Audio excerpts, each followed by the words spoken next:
Bienvenidos a un nuevo análisis a fondo. Hoy tenemos entre manos, un informe que creo que va a cambiar por completo la forma en que mucha gente mira hacia el mar. Sí, desde luego. El objetivo de hoy es desmitificar uno de los deportes acuáticos de mayor crecimiento ahora mismo, que es el kitesurf. Y para ello, pues nos vamos a sumergir en un material base espectacular. Es el Mega Estudio Médico 2026. Que ha sido presentado además por el canal especializado Suelta la Barra. Eso es. La misión aquí es dejar a un lado las suposiciones, ¿no? O sea, las típicas leyendas urbanas que siempre se escuchan en la arena de la playa, y mirar directamente los datos duros sobre las lesiones. Ir a la ciencia, vamos. Exacto. Entender qué pasa realmente ahí en el agua. De hecho, si abrimos ya el documento y nos fijamos en la diapositiva 1, la propia portada, que se titula Lesiones en el kitesurf, lo que todo rider debe saber, Un título bastante directo, la verdad. ya te digo, y marca el tono perfectamente. Deja clarísimo que esto es información vital, da igual si alguien acaba de comprar su primera cometa o si ya lleva compitiendo 10 años. Exactamente. Es un punto de partida fundamental, porque a menudo el conocimiento sobre seguridad deportiva se transmite, pues, de boca en boca mientras se monta el equipo en la playa, y eso está plagadísimo de sesgos de supervivencia. El clásico de, pues a mí nunca me ha pasado nada, ¿verdad? Tal cual, el a mí nunca me pasa. Pero claro, al enfrentarnos a un documento de este calibre, estamos pasando de esa intuición de playa a la evidencia científica pura. Y esa es la herramienta más poderosa que cualquier atleta puede tener a su disposición. Y para entender el peso de esa evidencia vale la pena que pasemos a la diapositiva 2. Aquí nos detenemos en las cifras iniciales que plantea la investigación, que vienen de la revista BMC Sports Science, y son, sinceramente, de locos. Son una barbaridad. El informe arranca aquí mostrando 3 métricas clave. Han analizado a 3.138 atletas, han registrado minuciosamente 3.720 lesiones, y atención, porque esto da vértigo, todo esto abarca 5,5 millones de horas en el agua. ¿Se dice pronto? Claro, es que esto no es la típica encuesta rápida que alguien sube un domingo a un grupo de Facebook. No, para nada. Lo fascinante aquí es precisamente ese volumen estadístico. En la investigación médica deportiva, alcanzar la cifra de 5,5 millones de horas de exposición es un logro monumental. Totalmente. Cuando la gente habla de lesiones, suele basarse en anécdotas muy aisladas, ¿no? Pero este es probablemente el estudio más grande de la historia en esta disciplina. Le otorga un peso estadístico irrefutable a cada patrón, a cada porcentaje que vamos a ir viendo.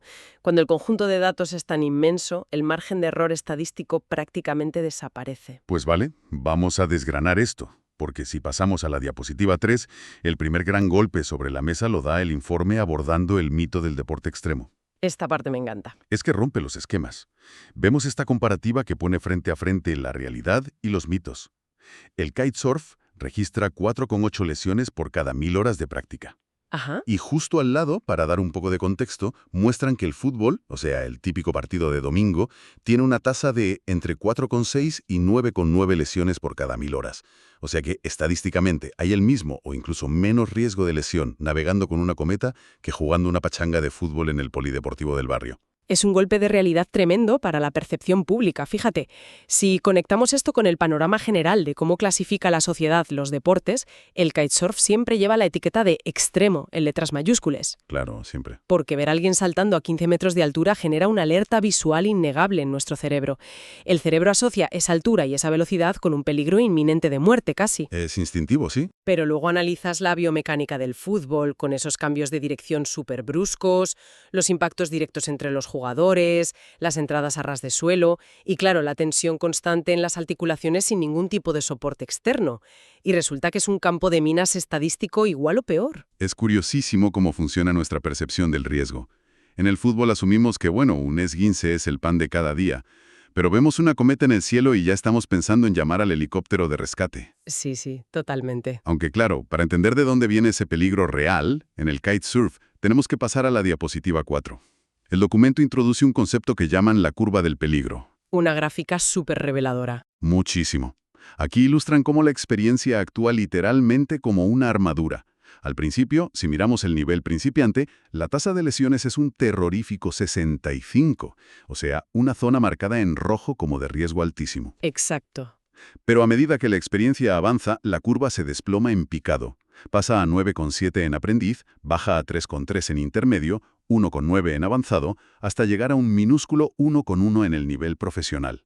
El estudio llama a esta fase estar en modo blindaje. Es que ese descenso del 98% en la tasa de incidencia es, desde una perspectiva puramente analítica, el corazón de este documento. 100% de acuerdo. Nos está diciendo algo crucial.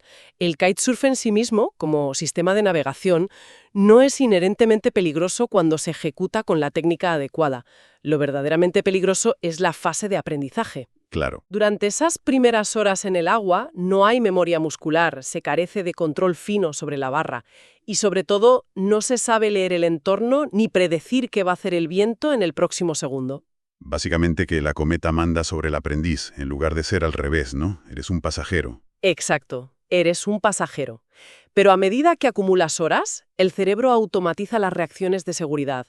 Soltar la barra deja de ser una decisión súper consciente que tienes que pensar y se convierte en un acto reflejo instantáneo. La cometa pasa de ser ese ente impredecible a ser, pues, una extensión de tu propio cuerpo, reduciendo casi a cero los accidentes por pérdida de control. Esa automatización es clave, sin duda. Pero claro, cuando el control falla de verdad, el impacto es inevitable. Y aquí el informe no se anda con rodeos. Si avanzamos a la diapositiva 5, llegamos al mapa de impacto del kitesurf. Aquí entramos en la anatomía pura. Eso es, aquí desglosan las zonas corporales para mostrar dónde se concentra el castigo cuando hay un accidente. Y los datos son contundentes. Casi la mitad de todas las lesiones, un 43,2%, ocurren en el tren inferior. Una barbaridad. Y dentro de eso, las rodillas se llevan la peor parte con un 13,2%. Luego el resto se reparte, pues, un 18,9% en el tren superior, hablando mucho de hombros, un 13,5% en el torso y un 13,3% en la cabeza. Yo aquí pensaría que, al caer en el agua, la cabeza estaría algo más protegida, ¿no? Por ser líquido, pero las cifras dicen otra cosa. Es una excelente observación, pero esa distribución tiene una explicación biomecánica impecable. Empezando por el tren inferior, hay que entender que las rodillas son el amortiguador principal de absolutamente cada sesión. Claro. A diferencia de cuando saltas en tierra firme, donde el impacto es estático y el suelo es predecible, en el agua se aterriza a grandísima velocidad y a menudo sobre una superficie súper irregular con oleaje o el mar un poco picado. Sí. Toda esa energía cinética que genera la atracción de la cometa, que tira hacia arriba y hacia adelante, sumada a la fuerza de la gravedad al caer, tiene que disiparse de alguna manera. Y se hace a través de la flexión de las rodillas. Es como si fueran literalmente la suspensión de un coche absorbiendo un terreno lleno de baches a toda velocidad. Tal cual, la suspensión del cuerpo. Y respecto a ese 18,9 en el tren superior y lo de la cabeza que mencionabas, hay que recordar que, aunque los pies van anclados a la tabla, el torso actúa como un péndulo suspendido del arnés. Ah, claro, el arnés. Exacto. Está absorbiendo tirones multidireccionales constantemente, y un impacto contra el agua a 30 nudos de velocidad revela una tensión superficial durísima. A esa velocidad el agua no cede tan fácilmente como parece en la piscina, lo que explica perfectamente los daños por impacto en la parte superior y en el cráneo. Tiene todo el sentido. Y eso nos lleva de lleno a la página 6 de la presentación, que titulan muy acertadamente El Top 5 del dolor. Título gráfico donde los haya. Conociendo esta tensión constante, la gran pregunta es ¿qué tipo de heridas acaban más en urgencias? Y sorprendentemente, el líder indiscutible son los cortes y las abrasiones, que son el 23% de las incidencias. Luego ya le siguen las lesiones de costillas con un 12%, los ligamentos de rodilla con un 6%, las fracturas de pie o tobillo con un 5%, y cierran el ranking las conmociones cerebrales con otro 5%. Es curioso, ¿eh? Lo más frecuente resulta no ser lo más grave a nivel estructural. Bueno, si conectamos esto con el panorama general de la medicina deportiva en entornos marinos, vemos un patrón muy coherente. La dolencia más común, que son los cortes, suele ser muy superficial. Se originan por impactos contra las propias quillas de la tabla, alguna concha perdida, rocas en la orilla, y generalmente, se soluciona con unas curas locales y ya está. Tiritas y a seguir. Eso es. Sin embargo, ojo, hay un dato adjunto en este informe que es crucial no ignorar. Se señala que un 1% de las lesiones resulta en politraumatismo, requiriendo cuidados intensivos. ¡Ostras! Ese 1% pone los pelos de punta, ¿eh? Sobre todo teniendo en cuenta los millones de horas en el agua de la muestra. Es que es una advertencia muy seria. Aunque la gran mayoría de los percances son leves, las fuerzas aerodinámicas involucradas significan que cuando las cosas salen verdaderamente mal, el daño puede ser sistémico. Ese 1% es la razón fundamental por la que el respeto al mar y a las condiciones meteorológicas nunca, jamás debe perderse por mucha experiencia que se tenga. Totalmente. Y es que el tipo de riesgo cambia radicalmente dependiendo de lo que intentes hacer en el agua. Si avanzamos a la diapositiva 7, el documento nos muestra una matriz de riesgo por disciplina. Básicamente viene a decir, dime qué modalidad practicas y te diré qué lesión te has hecha. Me parece una tabla súper útil. Muy reveladora. Mira, en freeride, el riesgo principal viene de navegar en zonas poco profundas, resultando en un 30,7% de cortes y bastantes fracturas de tobillo. Luego, en Big Air, el factor de riesgo es la altura extrema y eso dispara las lesiones de costillas a un 19,3% junto con conmociones. Lógico. En freestyle el problema son los impactos en las rotaciones, afectando a las rodillas en un 10,1% y causando muchas tendinitis. Y por último, en olas, o la navegación strapless sin fijaciones, los arrecifes y las quillas provocan un altísimo 35,2% de cortes. Esta matriz es una herramienta analítica brillante, de verdad. Correlaciona perfectamente el entorno físico y la mecánica de cada movimiento con la patología resultante. Quien practica la disciplina de olas, por la propia naturaleza del estilo, está constantemente surfeando sobre fondos afilados, corales y utilizando tablas que tienen quillas más grandes y afiladas. Que son cuchillos, vamos. Literalmente. Si hay una caída sobre el equipo, actúan como cuchillas. Por el contrario, la modalidad de freeride suele buscar aguas planas por pura comodidad, lo que empuja a mucha gente hacia las orillas con muy poquita profundidad, y eso crea ese riesgo tan específico para las extremidades inferiores si de repente haces pie a gran velocidad. Cada estilo dictamina su propio catálogo de riesgos, vamos. Y para entender estas diferencias ya en estado puro, pasamos a la diapositiva 8.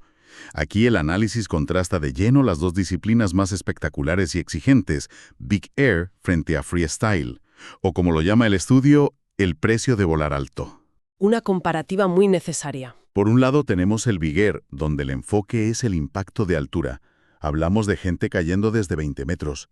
Eso explica ese casi 20% en costillas, un preocupante 7,2% en conmociones cerebrales y unos riesgos de latigazo cervical tremendos. Es que es una burrada de altura.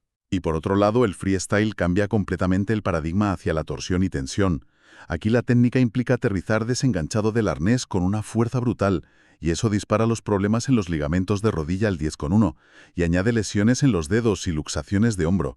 Es increíble cómo un mismo deporte con una cometa y una tabla puede castigar al cuerpo de formas tan sumamente opuestas. La distinción clave aquí reside en los vectores de fuerza, en cómo el organismo absorbe esa energía. En el Big Air se produce una aceleración vertical tremenda hacia arriba, seguida de una desaceleración súper brusca contra el agua. Es como caer desde un tercer piso. Si el ángulo de entrada falla 1 milímetro, el impacto es aplastante. De ahí vienen las costillas rotas y el latigazo cervical. Claro, el agua se vuelve piedra. Exacto.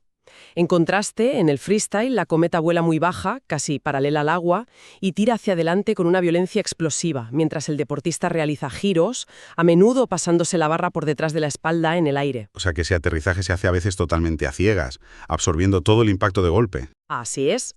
Y al estar desenganchado del arnés, los brazos soportan absolutamente toda la tracción, lo que castiga muchísimo los hombros y los dedos.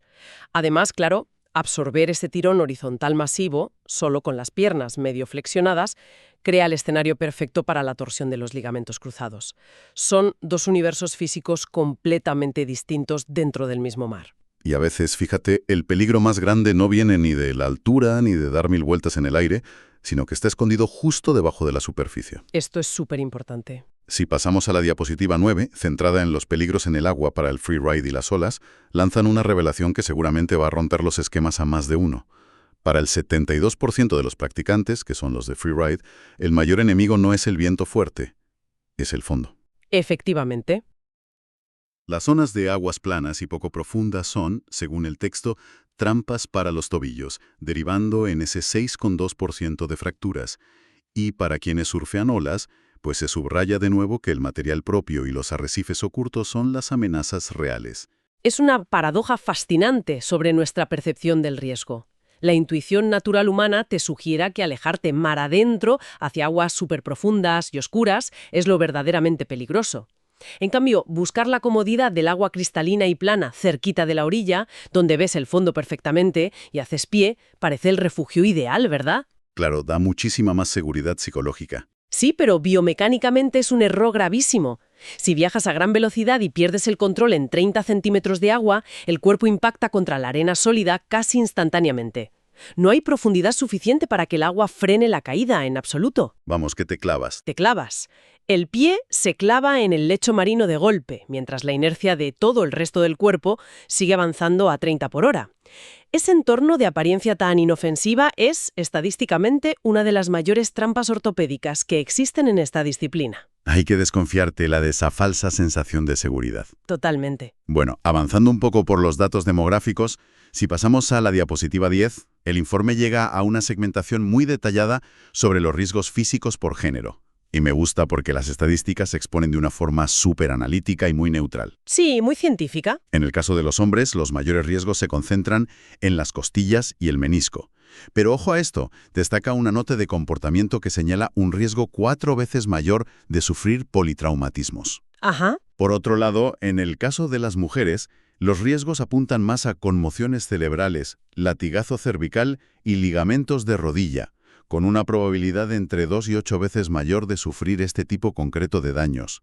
El estudio adjunta una nota fisiológica aquí que menciona una menor fuerza base en el cuello y diferencias neuromusculares en la absorción del salto. Mira, estos datos son oro puro para la prevención, porque eliminan de un plumazo la idea de que la preparación física debe ser idéntica para todo el mundo. ¿Café para todos? No. Exacto, no sirve. El estudio explica estas diferencias estadísticas con mucho rigor. Por el lado de los datos masculinos, esa altísima tasa de politraumatismos que mencionabas está fuertemente correlacionada con lo que en psicología deportiva se llama la búsqueda de sensaciones. Curioso concepto. Básicamente es la tendencia, muy bien documentada, a asumir mayores niveles de riesgo o intentar maniobras súper al límite en condiciones desfavorables, lo que al final es lo que desencadena los accidentes severos. Digamos que el factor diferencial ahí es conductual, más que puramente físico, ¿no? Pura toma de decisiones. Principalmente, sí, es conductual. Y por el lado de los datos femeninos, el análisis se centra en factores anatómicos reales. A nivel muscular base, el volumen y la fuerza resistiva de la zona cervical suele ser menor, y eso facilita el temido efecto látigo en el cuello durante los impactos bruscos contra el agua, incrementando bastante las conmociones. Claro. Y del mismo modo, la biomecánica de la cadera altera sutilmente el ángulo de la rodilla al aterrizar desde grandes alturas, lo que le exige un esfuerzo mucho mayor al ligamento cruzado anterior. Entender esto permite establecer rutinas de gimnasio súper específicas para compensar. Exacto. Es información vital para adaptar el trabajo cuando estás fuera del agua. Eso es. Y hablando de estar fuera del agua, si pasamos a la página 11, nos encontramos con la gráfica probablemente más temida por cualquier entusiasta de este deporte. La titulan Los robadores de temporadas. Uf, duele solo leerlo. Ya ves, básicamente cuantifica cuántos días de reposo exige cada tipo de lesión. Y los números, mira, imponen mucho respeto. El politraumatismo lidera, robando una media de 247 días. Más de 8 meses. Madre mía. Le siguen las fracturas de miembros inferiores con 163 días. Una lesión de rodilla cuesta 148 días de secano. Las fracturas de pie o tobillo, 114 días. Y en el extremo más leve, entre comillas, las lesiones de costillas con 42 días, que es apenas mes y medio de recuperación. Este desglose temporal, fíjate, materializa el verdadero coste de un accidente. El impacto inicial duele muchísimo a nivel físico, obvio, pero el verdadero desgaste, el sufrimiento psicológico para alguien que está profundamente involucrado en un deporte, es lidiar con el calendario. Ver pasar los días de viento por la ventana. Exactamente. Perderse casi 150 días de viento por una rotura de ligamento significa perderte toda la temporada buena. Implica meses de rehabilitación monótona en el fisio, pérdida de masa muscular y una batalla mental tremenda para no abandonar. Demuestra empíricamente que abortar un truco a tiempo en el aire no es falta de compromiso ni ser un cobarde. Es una inversión inteligentísima en longevidad deportiva. Y aquí es donde la cosa se pone realmente interesante. Porque el coste en días es solo una parte de la ecuación. Si pasamos a la página 12, sobre el rendimiento post-lesión, el informe revela una realidad bastante dura sobre la vuelta al agua. Sí, esta parte es muy crítica. Utilizan un modelo basado en una muestra de 100 personas con lesiones de rodilla o fracturas inferiores, y los datos muestran que el 64% logra volver a su nivel anterior, pero hay un impactante 36% que experimenta un rendimiento permanentemente reducido o directamente acaba abandonando la práctica por completo. Es un porcentaje altísimo. Muchísimo. El documento lo resume con una frase lapidaria. Dicen, las rodillas no perdonan. Y lo contrastan con las costillas, que resulta que tienen una tasa de recuperación total del 90%. Es que esa frase de que las rodillas no perdonan condensa décadas de conocimiento en traumatología. Una costilla fracturada, una vez que el hueso consolida y suelda, vuelve a ser tan funcional y estable como el primer día. No altera la mecánica de tu cuerpo. Es hueso curado y punto. Eso es. Sin embargo, una articulación compleja que ha sido reconstruida, como una rodilla, pierde propiocepción. Y la propiocepción es esa capacidad inconsciente del sistema nervioso para saber el ángulo exacto y la tensión de la rodilla en cada milisegundo. Y en un entorno tan inestable como el mar, con olas y ráfagas, esa pérdida de reflejos articulares tiene que ser súper limitante. El miedo a volver a pasar por el quirófano altera cómo repartes el peso sobre la tabla, favoreciendo posturas defensivas, más rígidas, que arruinan por completo la técnica de navegación. Ese 36% que abandona o que baja su nivel refleja esas cicatrices invisibles. Muestra el punto crítico donde la precaución inducida por el dolor supera a la pasión, alterando definitivamente la relación de esa persona con el mar. Da que pensar, desde luego. Mucho. Sabiendo que el coste puede ser tan alto, la pregunta que surge de inmediato es obvia. ¿Cómo preparamos esa armadura de la que hablamos al principio? Pues bien, pasamos a la penúltima diapositiva, la número 13, que trae respuestas muy prácticas con los perfiles de prevención. Esto es la aplicación real de todos los datos. Y dejan clarísimo que no hay una solución universal.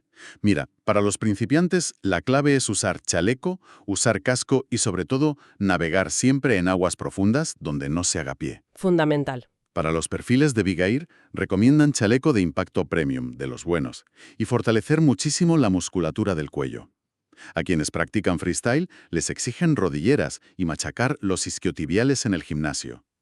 Y para las mujeres, se hace especial hincapié en el entrenamiento de fuerza cervical y en esa propiocepción articular de las rodillas de la que hablábamos. Esto plantea una pregunta importante, o más bien un debate fundamental sobre cómo enfocar la seguridad deportiva. Lo que vemos aquí es un cambio clarísimo hacia la protección preventiva inteligente. Prevenir antes de curar, literal. Sí, pero con datos. Comprar el material más caro del mercado no soluciona el peligro real de alguien en fase de aprendizaje, si luego sigue practicando en la orilla con el agua por los tobillos. La prevención eficaz empieza muchísimo antes de inflar la cometa en la arena. Eso es. Trabajar ejercicios isométricos para el cuello en casa o hacer equilibrio sobre plataformas inestables en el gimnasio puede parecer, no sé, una pérdida de tiempo cuando lo que quieres es saltar, pero es literalmente la barrera que convierte una ruptura de ligamentos de 140 días en una simple caída tonta sin consecuencias. Es un enfoque brutalmente analítico y lógico. Y así, recorriendo todos estos datos, llegamos ya a la última página, la diapositiva 14, de este exhaustivo estudio. Como cierre visual, el documento de Suelta la Barra lanza una llamada a la acción, una pregunta directa para la reflexión de la comunidad. Sí, preguntan, ¿cuál ha sido tu peor lesión en el agua? Exacto. Animan a la gente a debatir en los comentarios, invitan a suscribirse a su canal, por supuesto, y terminan pidiendo que esta presentación circule por los grupos de WhatsApp de la playa porque, e indican textualmente, podría salvarles la temporada. Un recordatorio excelente de que el conocimiento necesita ser compartido para que sea verdaderamente útil. Como apunte final sobre todo lo que hemos abordado hoy, a mí me gustaría insistir en que la información estadística es poder puro. Navegar basándose en intuiciones o copiando lo que hace el de al lado es un riesgo que nos podemos evitar. Totalmente evitable. Comprender a fondo por qué el agua plana es tan peligrosa o por qué ciertas modalidades castigan zonas articulares tan concretas es la mejor medida de seguridad pasiva imaginable. El equipo de protección es necesario, por supuestísimo, pero el conocimiento profundo de la biomecánica y los mecanismos de lesión es lo que te permite esquivar el accidente antes siquiera de que se produzca. Entonces, ¿qué significa todo esto a nivel práctico?